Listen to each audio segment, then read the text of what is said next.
Yeah. Hello, hi. Good morning, Dr. Partha Dabke, President of IASH, members of Executive Board of IASH, students of Sanskrit course, ladies and gentlemen.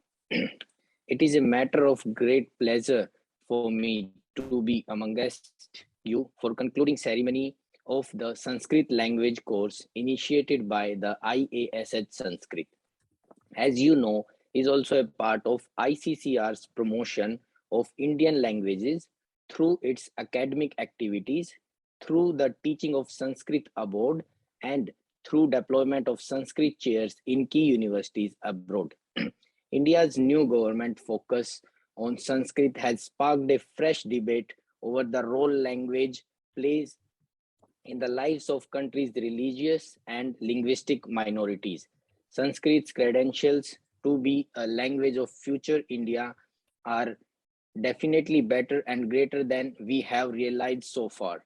Its revival will not only renew and revive the pride in our cultural heritage, but will also bring about spiritualism and the concept of meaningful society and polity, thereby bringing order and peace all across the country.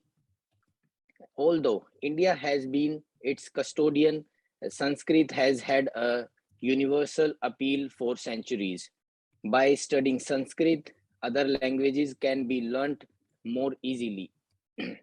That being the language all others borrow from fractionally, Sanskrit grammar is reflected in parts in Irish, Greek, Latin, or English. Language has to be more universal now, as we connect with each other globally in seconds. NASA, American Space Program, is actually looking at Sanskrit in relation to IT and artificial intelligence. Sanskrit is a language which belongs to the Indo-Aryan group and is the root of many but not all Indian languages. If you know Sanskrit, you can easily understand many Indian languages such as Hindi, Bengali, and Marathi. But Sanskrit is now spoken by less than 1% of Indians and is mostly used by Hindu priests during religious ceremonies. It's one of the official languages is only one Indian state, Uttarakhand in the north, which is dotted with the historical Hindu temple towns. According to the last census, 14,000 people described Sanskrit as the primary language, with almost no speakers in the country's northeast, Orissa, Jammu and Kashmir, Tamil Nadu, Kerala, and even Gujarat. Sanskrit and Indian culture are interviewed as most of the indigenous knowledge is available in this language. Says a government leaflet sent out ordering schools to observe Sanskrit week. In schools, it is only offered as an optional language, with most students preferring to choose more relevant languages, including French, German, and even Mandarin, which are seen as more appropriate in the globalized world. It is also a linguistical language of Hinduism, Buddhism, and Jainism. Sanskrit, which was once a language of munis and rishis, in now attracting the modern world in such a way that experts are of the opinion that Sanskrit is the best language for use with computers. Sanskrit is a scientific and systematic language. Sanskrit literature is easily the richest literature in the history of mankind.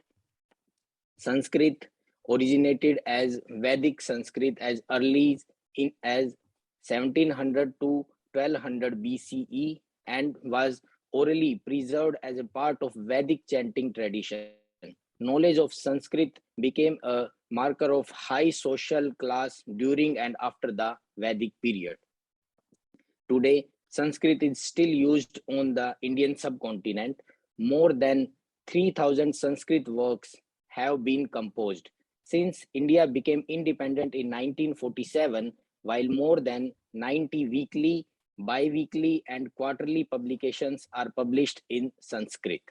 Sanskrit is a major feature of academic linguistic field of Indo-European studies, which focuses on both extinct and current Indo-European languages and can be studied in major universities around the world.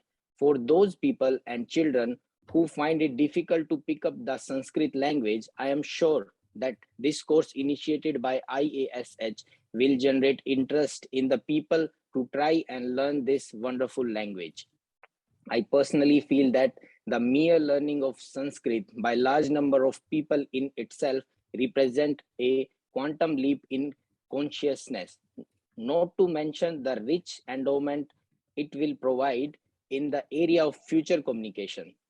Even after many thousands of years, Sanskrit still lives with a vitality that can breathe life, restore unity, and inspire peace on our tired and troubled planet.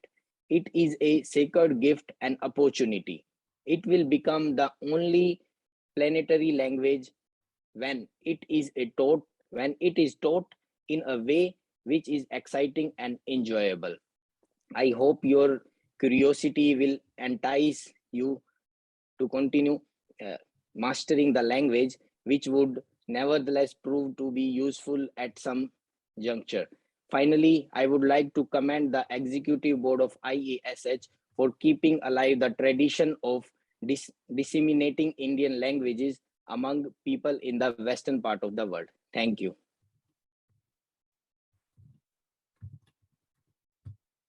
धन्यवादः मनीष महोदय।